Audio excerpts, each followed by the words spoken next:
Bien-aimés frères et sœurs dans les Seigneurs, je vous salue dans le précieux nom de notre Seigneur et Sauveur Jésus-Christ. Cet après-midi, nous sommes fiers et contents du fait que le Seigneur nous a donné l'opportunité d'être avec vous cet après-midi.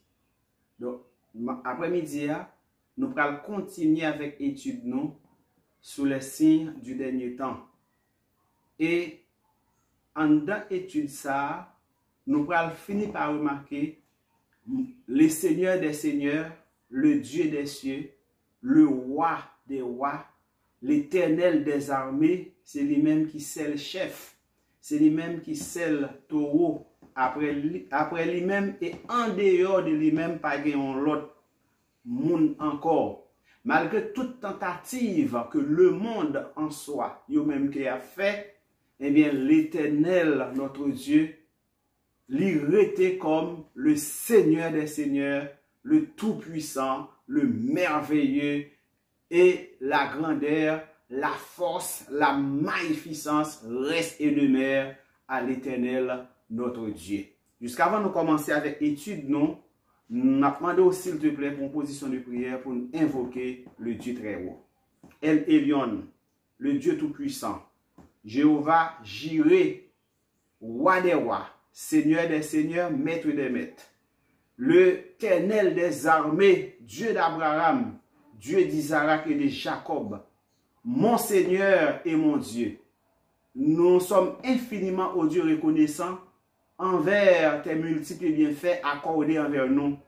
Malgré, cher Seigneur, les vicissitudes de la vie et virus en corona, Seigneur, frappant bon nombre d'entre nous, mais nous sommes encore restés vivants. Que ton nom, ô Dieu, soit béni, que ton nom soit loué, que ton nom soit exalté.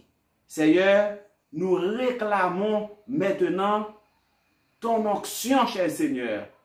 Oui, Seigneur, car sans onction, nous ne pouvons rien faire. C'est pour cela. Pendant que nous allons parler au notre Dieu sur les signes du dernier temps, nous demandons d'onctionner nos Pères Saints pour que tout ça que nous allons dire, il va faire pour la gloire de ton nom. Nous t'en prions dans le nom de Jésus-Christ, ton Fils, lui-même seul qui règne et qui vit à jamais, au siècle des siècles. Amen. Maintenant, ouvrez avec nous votre Bible dans le livre de Daniel, le chapitre 7. Nous allons lire ensemble le verset 6, le verset 7, ensemble. Daniel, le chapitre 7, le verset 6 et le verset 7. Après cela, je regardai et voici un autre était semblable à un léopard et avait sur le dos 4 ailes comme un oiseau. Et cet animal avait 4 têtes et la domination lui fut donnée. Et la domination lui fut donnée.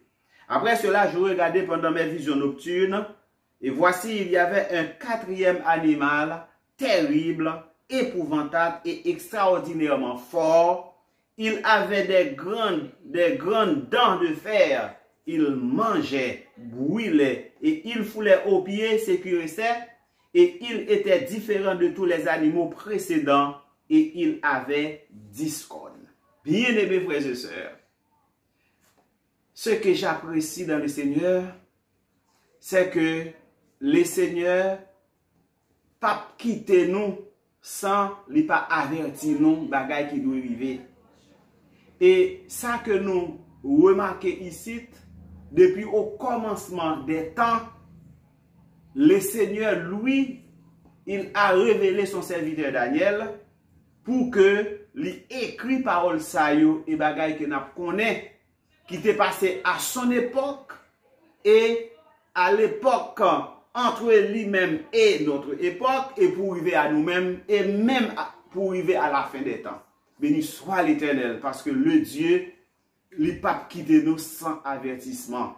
Nous comptons et nous apprécions Daniel puisqu'il était disponible pour que notre Seigneur et Sauveur Dieu était capable d'utiliser pour aujourd'hui à vivre parole ça et jusqu'à présent qu'a fait la une à travers le monde. Frères et sœurs bien-aimés, ne pas oublier que nous avons étudié ensemble 4 royaumes. royaume Babylone, royaume Médo-Persan, grec, et puis nous étudions le royaume grec, et ensuite le royaume, l'Empire romain. Et maintenant, nous sommes arrivés à l'Empire romain. Mais jusqu'avant, nous parlons de l'Empire romain, pas oublier nous saute li pour un verset que nous joignons dans l'Empire grec, qui te pour tête li Alexandre, dans tête li Alexandre le Grand. Gardez bien pour vous, en dans passage là, le verset 6, il dit que il te gen 4 ailes semblables à un léopard. Bête là te semble à un léopard, mais il te gen 4 ailes. 4 ailes là, lui représentait la véracité du royaume. Comment royaume ça, la partie quand on vend pour que les conquérir de pays en pays avec pouvoir et avec force. C'est ça qu'Adzel l'avait dit. Et ensuite, nous te ouais, il gagnait 4 têtes. 4 têtes là, royaume ça, qui te comprenne que il était fort, eh bien, royaume ça va le diviser en 4. D'après Daniel, le chapitre 7, le verset 6. Troisième animal là, clairement identifié par l'ange Gabriel. Donc, c'est la Grèce. La Grèce, roi qui était dans la tête, c'était Alexandre le Grand. Et nous t'ai parlé déjà de Alexandre le Grand. Comment nom ça, il était fort. Comment nom ça, il était pris en pouvoir très jeune. Mais il mourit aussi très jeune. Donc, monsieur était fort en pile. Et il a marché de pays en pays, côté que il a conquéri, côté il a pris et météo, et pour être capable de former, et pour te former royaume ni. Après que M. Tefin mourit subitement, en l'an 323, avant notre ère, pas oublier que nous te fait un petit remarque pour vous, entre l'année et avant et après.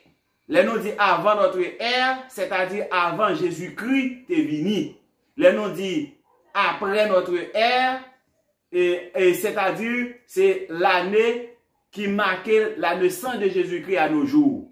Donc, avant Jésus t'est fait, dans l'année 323, Michel lui-même t'est mouru, et royaume nian, Jean te dit, Jean verset a dit, il était divisé en 4. Si vous regardez Daniel chapitre 8, bien aimés frères et sœurs, le verset 21, verset 22, les fêter Bible avec moi, il dit le bouc, c'est le roi de Javan. La grande corne entre ses yeux, c'est le premier roi. Donc il s'agit de Babylone, il s'agit de la Grèce. Donc les 4 cornes qui se sont élevées pour remplacer cette corne brisée, ce sont 4 royaumes qui s'élèveront de cette nation, mais qui n'auront pas autant de force. 4 royaumes. Donc, ça a dit que royaume ça yo, malgré que l'a divisé en 4, mais il n'a pas gagné assez de force. Donc, le symbole de léopard, avec ses 4 ailes, représentait la rapidité avec laquelle Alexandre le Grand a conquérir l'Empire perse de 334, arrivé dans 331, avant Jésus-Christ, lui-même défaite. Après que M. Tefin mourit, plusieurs années de lutte, et bien, le fin mourit, donc, le royaume ça a été divisé, j'en ai dit là, en 4 empires. La Grèce et la Macédoine, et puis nous gagnons, deuxième dans c'est Thrace et l'Asie mineure, troisième dans nous gagnons le Moyen-Orient et l'Asie, et puis nous venons gagner l'Égypte et la Palestine. Nous avons étudié et parlé de yo, et nous avons dit qui est-ce qui était dans la tête yo. 4 empires, c'était 4 généraux qui étaient dans l'armée Alexandre le Grand, qui étaient divisés empire Alexandre le Grand en 4 royaumes. Mais pas oublier, nous lisons Daniel chapitre 8, verset 21, verset 22, qui te dit que mes empires, malgré le divisé en 4, mais ils sont pas forts. Après ça, il dit, on regarde dans le verset 7, je regardais mes visions nocturnes, et voici, il y avait un 4e animal. Or, terrible, épouvantable et extraordinairement fort. Il avait de grands dents de fer, il mangeait, brisait et il foulait aux pieds ce qui restait. Ça, animal, ça, il fort, il pas vini pour quitter moun.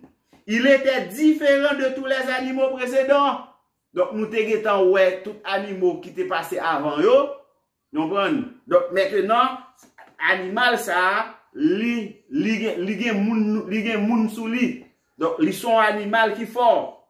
Donc, dans le verset 7, il dit, les deux dernières, il était dirigé par Séleucos qui débitait l'empire séleucide et Ptolémée qui était débité aussi l'empire ptolémaïque. Et puis nous gagnons l'autre deux royaumes qui étaient les rois septentrions ou du nord et les rois du midi ou du sud. Dans Daniel, le chapitre 11, nous comprenons ça plus bien. Des siècles plus tard, quatrième animal ça, qui était conquis tout royaume, quatre royaumes ça qui était fait une plate, qui était prêt au faire seul, eh bien, il était venu le roi du septentrion et le roi du midi, donc étant dit royaume ça, il pas encore connaît, mais il est destiné pour jouer un rôle majeur dans la prophétie temps de la fin yo. Bien-aimés frères et sœurs, royaume ça n'est autre que c'est l'empire romain. Les dents de fer qui t'ont dévoré et les pieds qui t'ont crasé tout ça que t'es joint. Quatrième animal là, eh bien, à qui ça que t'es correspond, frères et sœurs bien-aimés? Donc, nous disons Seigneur merci, parce que il t'a quitté passage ça pour nous, et ça que Daniel a expliqué là, frères et sœurs bien-aimés, Daniel t'es ouais, jusqu'à l'avènement de notre Seigneur et Sauveur Jésus-Christ. Et vous allez voir avec moi, frères et sœurs. Jusqu'à lorsque l'Église a enlevé, bien que l'Église était une chose mystère pour Daniel, parce que c'est celle bagaille que bon Dieu pas révélé Daniel, c'était l'Église, mais l'avènement de notre Seigneur et Sauveur Jésus-Christ. Nous allons voir ça ensemble avec nous, bien-aimés frères et sœurs.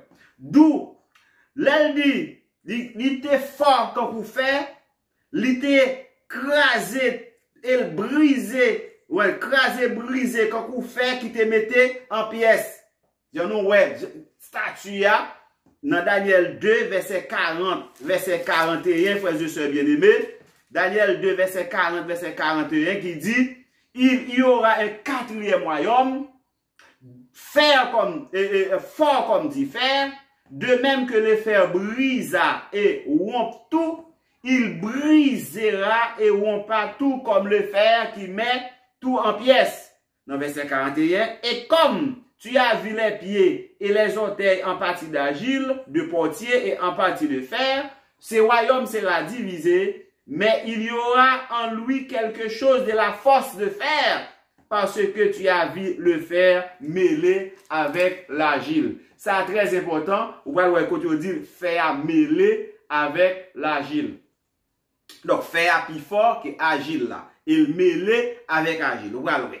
Donc, dans le fer qui dévorait et qui dévorait les pieds qui écrasaient tout ça que nous voyons. D'après ça, nous voyons dans Daniel 2, verset 41, dans la vision roi de Picard des arts. Empire romain, frères et sœurs, il pral paraître sous César. Tout le monde connaît César Auguste, comment monsieur paraît, il prend tête empire ça, Rome, et César, en l'an 44 avant notre ère, César prend empire là.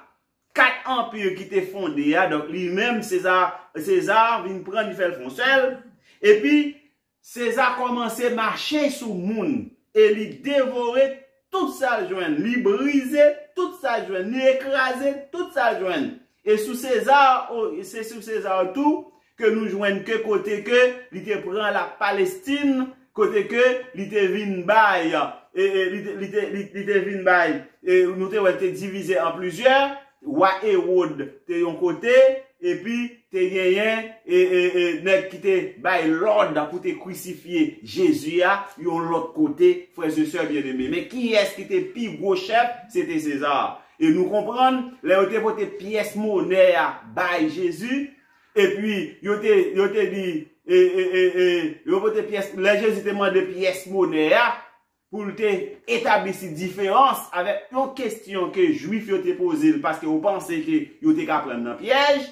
Jésus te dit, bon, moi, une pièce monnaie. Il te dit, qui identifie monnaie, tout le monde te répond, il te dit, c'est César. Il te dit, donne à César ce qui est à César, et à Dieu ce qui est à Dieu. Donc, cela revient à dire que César, il t'a dirigé en l'an 44 avant Jésus-Christ, et juste les Jésus-Christ vini, c'était César qui était encore vivant. Et nous songeons que lorsque yo mené Jésus Pilate, Pilate te refusé prendre te refusé juger Jésus comme ça doit, yo te dit a porter César plainte pour Pilate parce que Pilate pas moun César. Donc yo te prendre Pilate dans piège, même dans la mort de Jésus. Donc César, c'était un grand, donc c'est lui qui c'est royaume ça qui était commencé avec le royaume ça qui est royaume romain que nous lit là, bien mes frères et sœurs. Donc nous pas pas trop de détails, mais une bonne idée. Donc quatrième animal là, il dit il est différent et de toutes les trois animaux et il était discorde et il était précisé. Dans Daniel 7, le verset 24, frères et sœurs bien-aimés, les discordes, ce sont 10 rois. Regardez, Daniel 7, verset 24. Les discordes, ce sont 10 rois qui s'élèveront de ce royaume. 10 rois qui ont levé de ce royaume. Comprenez bien qui royaume vous parlez là, bien mes frères et sœurs. C'est royaume romain. Well, c'est lui, royaume non. Donc, un autre s'élèvera après eux et il sera différent des premières et il abaissera 3. Et il abaissera 3 rois. Donc là, dans Daniel, chapitre 7, le verset 24, frères et sœurs bien-aimés. D'où, là, qui ça lui fait appel avec lui historiquement, il fait appel là avec la Renaissance. L'aime parle de la Renaissance, eh bien, Kounia, frères et sœurs, nous pourrons comprendre que royaume ça, qui était royaume romain, eh bien, royaume ça, te prend un coup, frères et sœurs bien-aimés. Malgré le fort, il était puissant, ou songez que c'est royaume ça, qui tuait en pile un disciple de Jésus, c'est royaume ça, qui te voulait diviser l'église, et c'est un royaume ça, en l'an 70, bien-aimés frères et sœurs, qui était même entré avec l'empereur Titus, qui était écrasé le temple de Jérusalem, et temple ça, pas de jambe qu'a construit, et pas oublier, temple a une prophétie qui soulit, parce qu'il a dit qu'il pour le craser, mais il a dit tout, il pour le reconstruire, et pas oublier que la prophétie a dit, là on va reconstruire le temple ça, il va marquer le retour final de notre Seigneur et Sauveur Jésus-Christ. Ça fait nous faut que nous prenions précaution pour nous tendre des études là, c'est parce que pendant qu'on parlé là, tu as eu une grosse bataille qui t'a faite entre peuple Israël, entre juifs et musulmans. Et nous connaissons que les musulmans, c'est eux qui t'ont occupé place côté temple Salomon, temple qui t'est écrasé en l'an 70 là. C'était là que ils ont joué une opportunité d'écraser temple ça. Et temple ça, pas de chambre reconstruite encore, jusqu'à ce que disciples tout temps juifs, ils ont été dispersés à travers le monde. Ils n'ont pas couru le monde, c'est ainsi qu'ils ont été arrivés perdus, morceau de terre, ça, monde musulman, ils prennent, et c'est là, dans place, ça, ils ont été érigés, un temple, pour yote bail bon Dieu par à la gloire qui ont été les mosquées. Frères et sœurs bien-aimés. Eh bien, dans le moment que nous parlé avec vous là, tu as une grosse bataille, tu as une grosse lutte entre Israël ensemble avec les musulmans. En pile monde mouri, frères et sœurs bien-aimés. En pile monde mouri et finalement, semblerait-il, parce que je ne peux pas vérifier ça, je ne peux pas vérifier, semblerait-il que Jean Tézouli a depuis sous président Trump, tout ça qui a été gagné pour temple construit, tout l'argent temple, toutes les pièces qui ont été gagnées pour reconstruire le temple, depuis sous gouvernement Trump, ils ont gagné toute bagaille ça yo. Ça qui te manqué yo, c'était place là. Mais place ça, il était occupé par les musulmans. C'est pour ça qu'ils ont boumé et assurément que y aurait prendre place ça. Et si y aurait prendre place ça, ça veut dire que premier pierre temple pour commencer à construire. Donc nous allons vérifier ça pour plus de détails. Bien aimés frères et sœurs. Donc ça, nous allons comprendre. Donc empire romain, eh bien, il était arrivé dans un moment que il était blessé. Il était blessé, il était perdu puissance au point de vue militaire, mais il pral ressusciter au point de vue religieux, frères et sœurs bien-aimés. C'est ça que on parle de la renaissance. Renaissance, ça veut dire au pays romain, il était arrivé un moment de tomber au point de vue politique, mais il pral monter au point de vue religieux. Et c'est ça que fait aujourd'hui, nous avons remarqué. Donc, quand on parle de la puissance mondiale, donc nous qui est, nous États-Unis, nous la Russie, nous Angleterre, nous pas même Rome, nous pas même Italie, mais cependant, Italie son force parce que dans la Renaissance là, gagne une instance qui est installée en Italie qui est fort malgré États-Unis c'est la grande puissance, Union soviétique c'est la deuxième puissance, mais puissance religieuse, il presque dominé sous puissance politique. C'est ça au fait que nous parlons de la Renaissance. Donc, bien aimés frères et sœurs, donc Jean nous dit là, donc pour nous capables de comprendre ça m'a dit bien, l'état important pendant qu'on parle de l'Empire romain, pour que nous capables de parler de Babylone. Qui ça Babylone dans lui-même, il était représenté. Moi, espérer que bon Dieu dans grâce, dans amour, dans miséricorde, il est capable de bénir ou même qui t'attend d'études ça.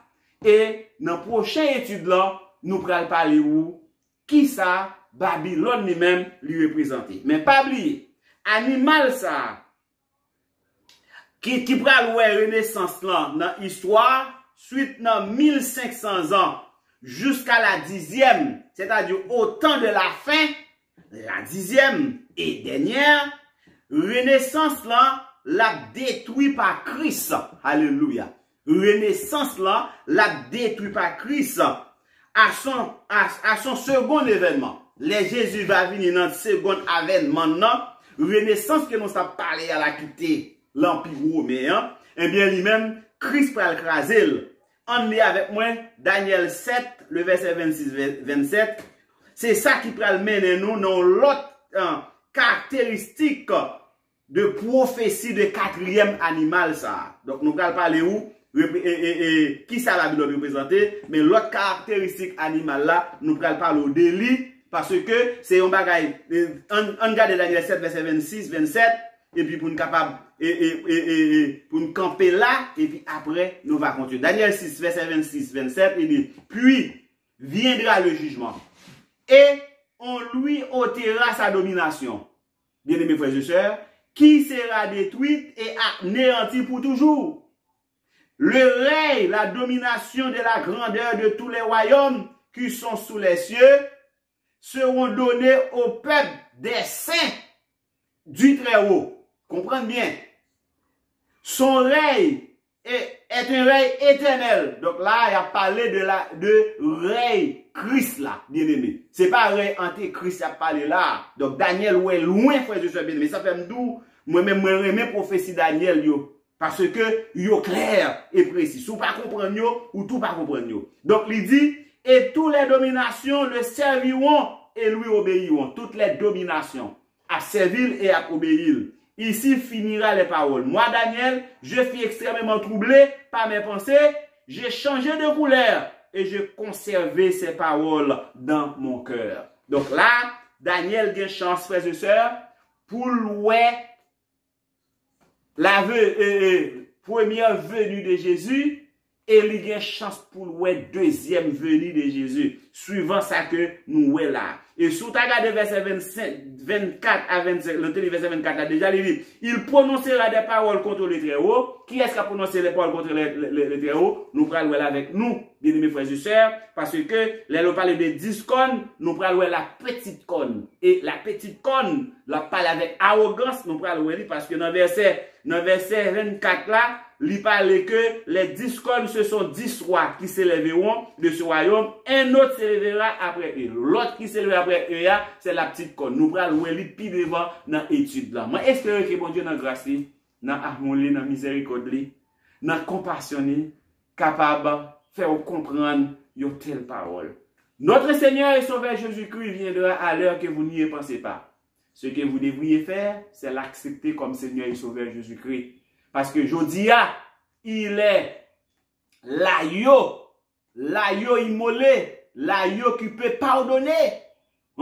L'agneau qui peut pardonner, mais demain, il sera un lion rugissant, un gros lion. Laisse ça, il ne peut pas pardonner encore, il ne peut pas gagner le pardon encore, mais il a venu pour juger. Et là, le jugement non là équitable. Ou pas qu'à une grosse somme d'argent pour un jugement ça. Ou pas qu'à un coup de pouce dans le jugement ça, ça ouais, c'est lui qui va faire. Donc, amis, moi invitez-vous, acceptez Jésus-Christ parce que là, il est proche. Que bon Dieu bénisse.